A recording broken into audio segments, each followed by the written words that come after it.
Assalamualaikum warahmatullahi wabarakatuh. Saya Afil Sifalilah dengan NIM 2414 010148. Kali ini saya akan menjelaskan sebuah materi mengenai perkembangan ilmu usul fikih pada masa Rasulullah, sahabat, dan tabi'in.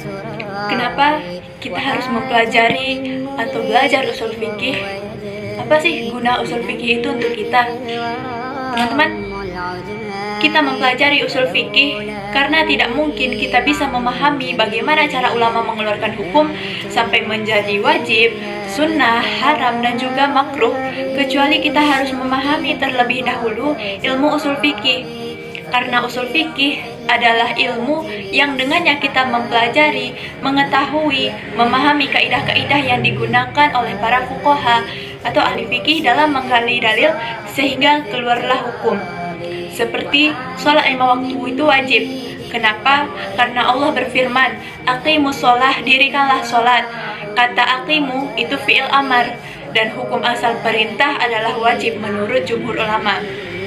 Dan apa pentingnya usul fikih itu bagi mahasiswa PAI? Usul fikih mengajarkan kaidah dan metode pengambilan hukum dari Al-Quran dan hadis, sehingga mahasiswa tidak hanya mampu mengetahui apa hukumnya saja, tetapi juga memahami mengapa dan bagaimana hukum itu ditetapkan. Perkembangan ilmu usul fikih pada masa Rasulullah. Pada masa Rasulullah, praktik usul fikih sudah diterapkan oleh Rasul dan juga para sahabat, yang mana ketika itu Rasul mengutus Mu'adz bin Jabal untuk berdakwah ke negeri Yaman.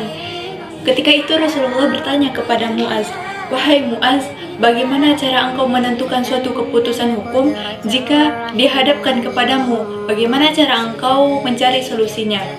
Lalu Mu'adz berkata, "Akan aku cari solusinya di dalam Al-Quran." Kemudian Rasulullah bertanya kembali, "Bagaimana jika di dalam Al-Quran tak kau temukan solusi dari permasalahan tersebut?"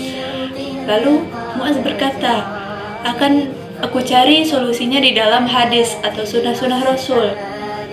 Lalu Rasul bertanya lagi kepada Mu'adz, "Bagaimana jika di dalam Al-Quran, di dalam sunnah tidak engkau temukan solusinya?" Lalu Mu'adz berkata, "Aku akan menggunakan kemampuan, pendapatku, argumenku untuk menyelesaikan permasalahan tersebut."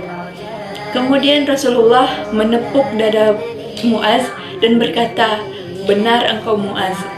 Nah, dari hadis Rasul ini dapat kita ketahui bahwa usul fikih secara tersirat itu sudah ada ketika Mu'adz diutus untuk berdakwah tadi.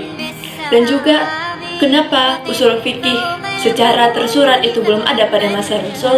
Karena setiap permasalahan yang dihadapi umat pada masa itu, mereka langsung bertanya kepada Rasul, dan Rasul pun langsung memberikan solusi atas permasalahan yang dihadapi oleh umat pada masa itu.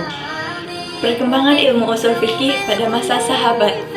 Setelah wafatnya Rasul, para sahabat menghadapi berbagai permasalahan-permasalahan baru yang tidak ada pada masa Rasulullah. Artinya permasalahan-permasalahan yang baru dihadapi oleh para sahabat. Para sahabat dalam menentukan sebuah kasus hukum, mereka menggunakan Al-Quran, sunnah atau hadis, dan juga ra'yu akal. Ada beberapa sahabat yang ahli dalam bidang hukum seperti Ali bin Abi Thalib, Umar bin Khattab, Ibnu Umar, Ibnu Mas'ud, Ibnu Abbas. Mereka sudah mulai berfatwa ketika Rasulullah masih hidup, semenjak Rasulullah masih hidup. Pada masa sahabat munculnya permasalahan-permasalahan baru. Para sahabat dalam menyelesaikan permasalahan tersebut mereka menggunakan ijma', yang mana usul fikih yang sudah ada pada masa Rasulullah lebih disempurnakan lagi pada masa sahabat. Setelah Rasulullah wafat, ijtihad para sahabat menjadi salah satu sumber hukum dalam menentukan sebuah hukum atas suatu kasus, yaitu para sahabat dengan menggunakan maslahah mursalah, qiyas dalam menyelesaikan suatu perkara hukum yang terjadi pada masa itu. Contoh ijtihad para sahabat yaitu ketika Umar bin Khattab tidak memotong tangan pencuri ketika musim panceklik dikarenakan adanya kemaslahatan. Pertimbangan maslahah menjadi ciri penting fikih sahabat. Umar bin Khattab banyak menggunakan usul fikih sepertinya dalam menghimpunan Al-Quran dalam satu mushaf. Yang kedua, tidak menetapkan hukum potong tangan ketika musim paceklik karena adanya kemaslahatan. Perkembangan ilmu usul fikih pada masa tabi'in. Tabi'in adalah generasi setelah sahabat yang belajar langsung dari para sahabat. Ketika Islam menyebar ke berbagai wilayah seperti Irak, Syam, Makkah, dan Madinah, para sahabat yang berada di daerah-daerah tersebut menjadi rujukan masyarakat dalam berfatwa. Mereka memiliki murid-murid yang kemudian menjadi tokoh hukum setempat termasuk dari kalangan non-Arab. Banyaknya ahli hukum terkenal dari kalangan tabi'in itu adalah non-Arab seperti Nafi', Hasan al-Basri, Ibnu Sirin, dan lainnya. Pola berpikir sahabat memengaruhi metode istinbat hukum di beberapa daerah.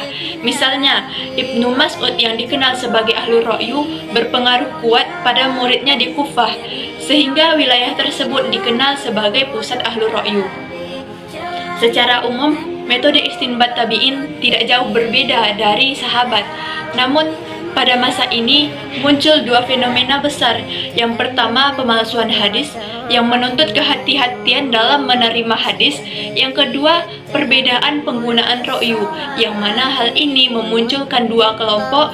Yang pertama, ahlul ra'yu yang berada di Irak dan juga ahlul hadis di Madinah.